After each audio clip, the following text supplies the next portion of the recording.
ધારાસભ્ય હાર્દિક પટેલે મીડિયાના ગાલે તમાચો માર્યો છે. સાથે જ હાર્દિક પટેલે મીડિયાને નવરું એટલે કે ફ્રી હોય તેમ ગણાવ્યું છે. આમ જોવા જઈએ તો હાર્દિક પટેલની વાત સાવ ખોટી કે પાયા વિહોણી પણ નથી.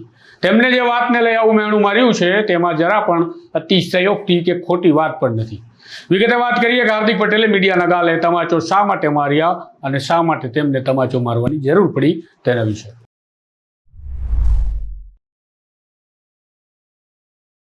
નમસ્કાર, હું છું આપની સાથે તુષાર બસિયા. આપ જોઈ રહ્યા છો સ્વમાન.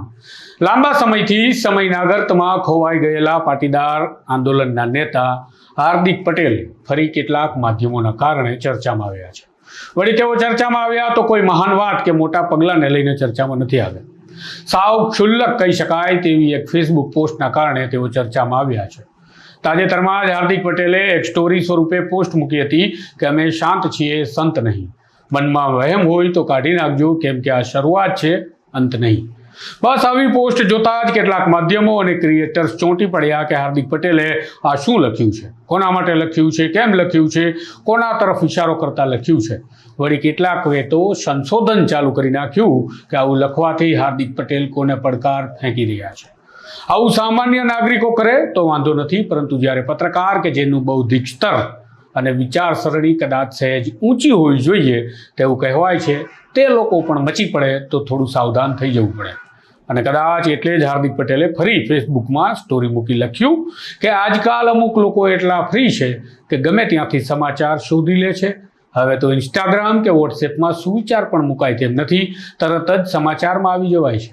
અને સાથે જ મોફાળ હાસ્યનું એક ઇમોજી પણ મૂકી મીડિયાને ભયંકર મેણું મારતા તમાચો હાર્દિકે માર્યો છે. પણ આ વાત ત્યાં જ નથી અટકતી. ખૂટતું હતું તો હાર્દિક પટેલની આ સ્ટોરી મામલે આમ આદમી પાર્ટીના નેતા રેશમા પટેલે પણ રાજકીય તંજ ખેંચવાનું શરૂ કરતા ફેસબુક પર લખ્યું છે કે ભાજપના ધારાસભ્ય હાર્દિકભાઈ પટેલને દુખે છે પેટ અને કૂટે છે માથું.